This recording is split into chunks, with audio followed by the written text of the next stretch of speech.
Critical angle का part 2 है। इसके फर्स्ट पार्ट में हमने किया क्रिटिकल एंगल के बारे में, क्या सिग्निफिकेंस है, क्या होता है।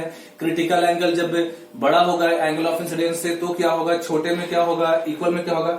इसमें हम लोग बात करेंगे टोटल इंटरनल रिफ्लेक्शन के बारे में। मान लीजिए किसी पेयर में दिया हुआ है कि क्रिटिकल एंगल जो है किसी पेयर का क्रिटिकल एंगल 35 डिग्री है। इसे आप अच्छे से समझिएगा। तो क्या होगा, फर्स्ट केस हम लेते हैं, ये हमारा हो गया सरफेस, ये हमारी डेंसर मीडियम और ये हमारा रेयर मीडियम।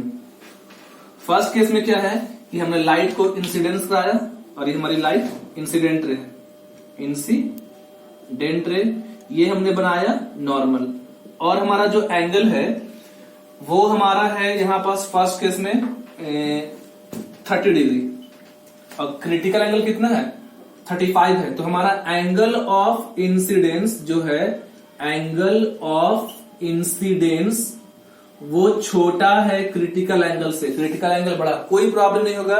लाइट जो है नॉर्मली आपका बेंड करेगी अवे फ्रॉम नॉर्मल, ये फर्स्ट केस में है। जब क्रिटिकल एंगल बड़ा होता है और एंगल ऑफ इंसिडेंस छोटा होता है तो लाइट नॉर्मली जैसे जाती है वैसे लाइट जाएगी डेंसर मीडियम से रेयर मीडियम में और लाइट की बेंडिंग होगी अवे फ्रॉम नॉर्मल। ये केस फर्स्ट हो गया कि क्रिटिकल एंगल बड़ा है, एंगल ऑफ इंसिडेंस छोटा है। इसमें कोई खास बात नहीं है, बस नॉर्मल फिनोमेना है। लाइट जा रही है डेंसर से रेयर में तो लाइट की bending away from normal. Case 2 में क्या देखेंगे हम लोग कि केस 2 में ये देखेंगे हम लोग कि यहां पास जो है हमारा जो क्रिटिकल एंगल है वो 35 है और हमारा एंगल ऑफ इंसिडेंस ज्यादा हो जाएगा। तो इसमें क्या है, यह मान लो इक्वल रखते हैं। तो जब हमारा एंगल ऑफ इंसिडेंस आपका 35 है और क्रिटिकल एंगल भी कितना है 35, तो ऐसे केस में जो लाइट है वो रिफ्रैक्ट तो होगी लेकिन ये लास्ट रिफ्रैक्शन है और हमारी लाइट जो है वो जाएगी सरफेस से। इस फिनोमेना ऐसे लाइट को जाना चाहिए था लेकिन लाइट की बेंडिंग हो गई डेंसर से रेयर मीडियम में जाने के चलते और लाइट हमारी जाएगी सरफेस से और इसे पहले बताते से बोलते हैं ग्रेजिंग इमरजेंस। तो जब एंगल ऑफ इंसिडेंस बराबर होता है, एंगल ऑफ इंसिडेंस बराबर होगा एंगल ऑफ क्रिटिकल एंगल के, तो वैसे केस में जो लाइट है वो अपने लास्ट फेज में है, लास्ट रिफ्लेक्शन है। अब इसके बाद अगर आप 36 भी कर दोगे तो लाइट जो है रिफ्रैक्ट न होकर रिफ्लेक्शन करने लगेगी। मींस अगर 35 क्रिटिकल एंगल है और एंगल ऑफ इंसिडेंस भी 35 हो, दोनों एंगल सेम हो, तो वो रिफ्रैक्शन का लास्ट केस है और लाइट हमारी जाएगी सरफेस से रिफ्लेक्ट होने के बाद। और इस फेनोमेना को बोलते हैं ग्रेजिंग इमरजेंस।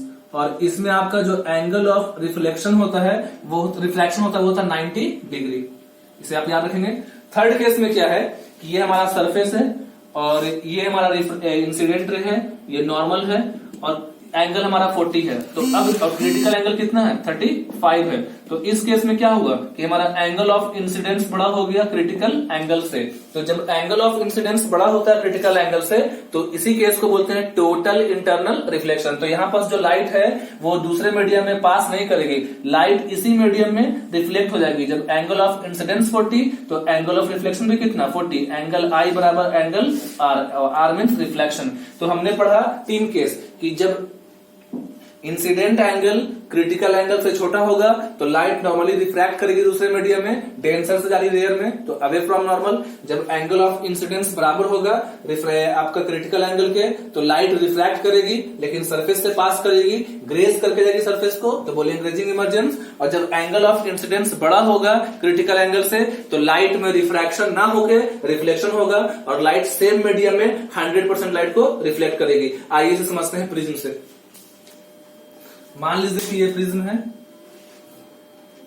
और कैसा प्रिज्म है, तो इसमें हमने एंगल दिया है, इस एंगल को बोला 45, ये एंगल भी 45 है तो ये एंगल कितना हो जाएगा 90 डिग्री। और इस प्रिज्म का स्पेशल नाम होता है जब मतलब 2 एंगल 45 होते हैं और एक एंगल 90 होता है तो इसी प्रिज्म को बोलते हैं टोटल। या जब 2 एंगल 45 है तो यहाँ पास दोनों साइड इक्वल होंगे और जैसे आपने पढ़ा ट्रायंगल में तो ये हो जाएगा आइसोसेलस राइट एंगल प्रिज्म। और आइसोसेलस राइट एंगल जो प्रिज्म है टोटल राइट को रिफ्लेक्ट करता है। ये हमारी जो है वो इंसिडेंट रे है। तो लाइट जब आ रही है और आपने यहाँ पास स्ट्राइक करेगी तो यहाँ एंगल कितना बना है 90। और आपने पहले पढ़ा भी होगा कि जब लाइट जो है 90 डिग्री से आती है तो नॉर्मल इंसिडेंस में रिफ्रैक्शन नहीं होता, लाइट उसी पास से जाती है। तो यहाँ पास जो लाइट है रिफ्रैक्ट ना होके इसी रास्ते से यहाँ स्ट्राइक करेगी। और यहाँ पास हमारा बनेगा एंगल ऑफ इंसिडेंस, और ये हमारा सरफेस है। तो इस सरफेस पे हम ड्रा करेंगे नॉर्मल। तो इस सरफेस ऐसे तिरछा है तो इसका नॉर्मल कुछ ऐसे बनेगा। तो यहाँ पास हम इसका ड्रा करेंगे नॉर्मल, ये नॉर्मल हो गई।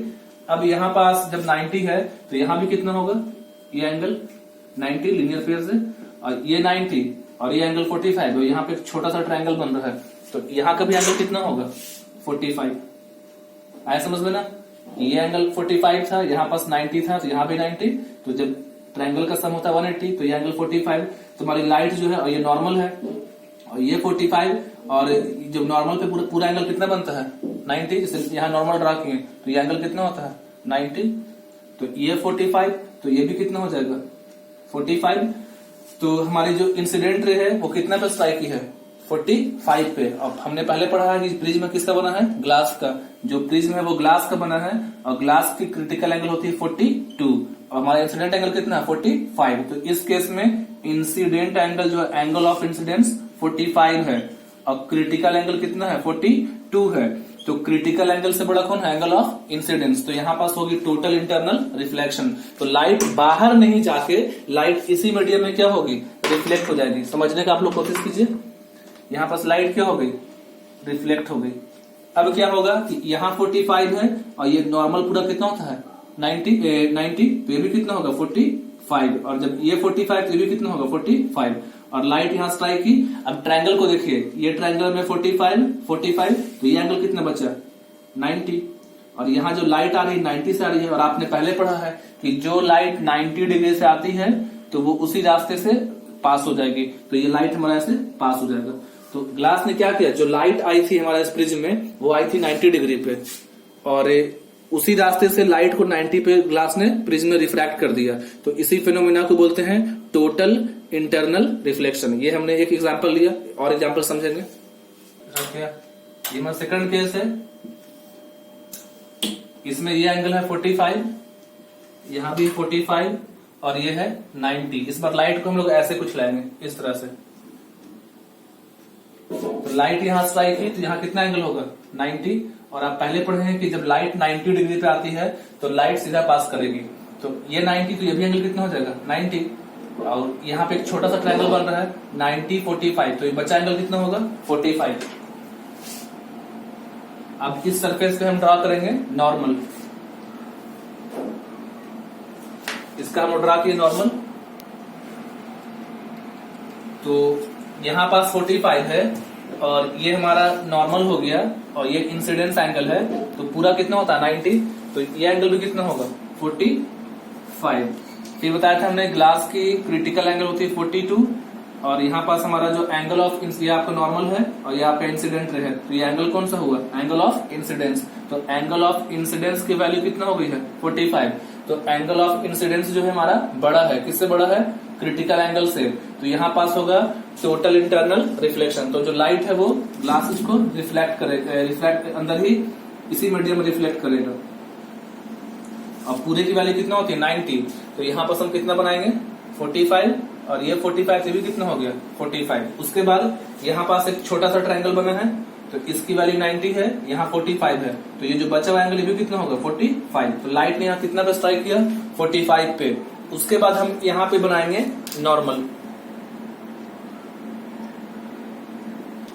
तो पूरा का वैल्यू होता है 90, हमारा इतना सा वैल्यू 45 है। तो जो बचा हुआ वैल्यू कितना आएगा 45। मीन्स ये जो पूरा होता है नॉर्मल परपेंडिकुलर पे 90 बनता है, और इतना सा एंगल हमारा 45 है। तो ये बचा पूरा एंगल होता है 90, तो बचा एंगल भी कितना हो गया 45। और फिर यहाँ पास हमने देखा कि जो नॉर्मल है और ये इंसिडेंट रे है, तो यहाँ पास एंगल कितना बना 45, और ग्लास की क्रिटिकल एंगल 42 है। तो इस बार भी हमारा एंगल ऑफ इंसिडेंस क्या हो गया, क्रिटिकल एंगल से बड़ा हो गया। तो लाइट फिर से क्या हो जाएगी, फिर से रिफ्लेक्ट होगी। तो यहाँ पास, और ये पूरा फिर 90 होता, तो ये भी 45 हुआ। तो लाइट 45 से वापस रिफ्लेक्ट हुई। अब क्या हुआ कि यहाँ जब लाइट जा रही है तो यहाँ पास एंगल कितना बनेगा, सीधा जारी 90 बनेगा। और हमने पढ़ा कि जब लाइट 90 डिग्री से जाती है तो लाइट जो है डेविएट नहीं करती है, मीन्स 90 डिग्री पे जो लाइट है, आप इसको याद रखेंगे कि जब इंसिडेंट एंगल का वैल्यू होता है 90 डिग्री तो लाइट वहां से डेविएट नहीं होती, लाइट उसी रास्ते को फॉलो करके आगे बढ़ती है। तो यहाँ से हमारा लाइट वापस चला जाएगा। तो हमने देखा कि इस केस में भी जो ग्लास प्रिज्म है उसने क्या किया कि लाइट जो आई थी 90 डिग्री पे उसे 90 डिग्री पे वापस भेज दिया। तो ये है टोटल इंटरनल रिफ्लेक्शन। एक केस हम लोग पढ़ेंगे, लास्ट केस, जिसमें हम लोग अपने एंगल को 90 ना रखे या 45 ना रखे 60 से बनाएंगे। वो सबसे इससे भी सिंपल केस है। अपने प्रिज्म के एंगल को चेंज कर दिया है। हमने बोला कि यहाँ पास 60 है और ये 30 है और ये कितना है 90। तो लाइट जो हमारी आई वो नॉर्मल इंसिडेंस की यहाँ पास, और आपको पता है कि जब लाइट 90 डिग्री से आती है तो उसमें डेविएशन नहीं होता है। तो लाइट आके यहाँ पर स्ट्राइक की, इस सरफेस पे ड्रॉ करेंगे नॉर्मल। अच्छा यहाँ 90 है तो यहाँ भी कितना हो गया 90, और ये 90 30 कितना हो गया 120, तो यहाँ कितना बचा 60। और आपको पता है कि परपेंडिकुलर का एंगल कितना होता है 90, तो ये पूरा 90 होगा। तो यहाँ पास कितना है 60, तो बचा एंगल कितना हुआ 30, और ये हमारा नॉर्मल है। तो नॉर्मल और ये जो नॉर्मल था और इंसिडेंट एंगल है इसके बीच में एंगल 30 इस बार। तो इस बार हमारा एंगल ऑफ इंसिडेंस कितना है 30 है, और ग्लास की क्रिटिकल एंगल कितना होती है 45। तो इस केस में एंगल ऑफ इंसिडेंस छोटा है और क्रिटिकल एंगल बड़ा है। तो इस बार हमारी जो लाइट है वो नॉर्मली क्या होगी, पास कर जाएगी। यहाँ पास टोटल इंटरनल रिफ्लेक्शन नहीं होगा। क्यों नहीं होगा, क्योंकि क्रिटिकल एंगल क्या है छोटा है। टोटल इंटरनल रिफ्लेक्शन उसी केस में होता है जब हमारा क्रिटिकल एंगल से बड़ा हो एंगल ऑफ इंसिडेंस, और इस केस में हमारा क्रिटिकल एंगल बड़ा है और एंगल ऑफ इंसिडेंस छोटा है। और ये जो है आपका ग्लास डेंसर मीडियम है और बाहर में जो एयर है वो है रेयर मीडियम। तो लाइट की जो बेंडिंग होगी वो होगी अवे फ्रॉम नॉर्मल, तो लाइट कुछ इस तरह से पास कर जाएगा। तो हमने टोटल इस वीडियो में पढ़ा 2 पार्ट में। फर्स्ट पार्ट हमने किया कि क्या होता है क्रिटिकल एंगल, इसका फिनोमेना क्या है। लास्ट बार एक बार समरी बता रहा हूं कि जब आपकी एंगल ऑफ इंसिडेंस छोटी होती है क्रिटिकल एंगल से, तो वैसे केस में जो लाइट है वो ग्लास से या मीडियम चेंज करने से नॉर्मली रिफ्रैक्ट होगी, डेंसर से रेयर में जाएगी, तो अवे फ्रॉम नॉर्मल जाएगी। जब हमारा एंगल ऑफ इंसिडेंस बराबर हो जाएगा क्रिटिकल एंगल के, तो उस केस में जो लाइट है रिफ्रैक्ट होगी, लास्ट रिफ्लेक्शन होगा और वो सरफेस से ग्रेज करके जाएगी, बोलते हैं ग्रेजिंग इमर्जेंस। और अगर हमारा एंगल ऑफ इंसिडेंस बड़ा हो जाता है क्रिटिकल एंगल से, तो लाइट में रिफ्रैक्शन नहीं होता है, वहां पर पूरा की पूरा जो लाइट है 100% लाइट उसी मीडियम में रिफ्लेक्ट होती है। और क्रिटिकल एंगल बोलते हैं उस एंगल को, जिस एंगल क्रिटिकल एंगल उस इंसिडेंट एंगल को बोलते हैं डेंसर मीडियम में, जहां पे एंगल ऑफ रिफ्रैक्शन 90 हो, जो रिफ्रैक्शन का एंगल है, और लाइट जो है ग्रेज करके मीडियम से या सरफेस से जाए। तो that's all for today class. अगर आप इसे बार बार देखें, 2-3 बार देखें, आप इजीली समझ सकते हैं इसे। Thank you, have a nice day to you all.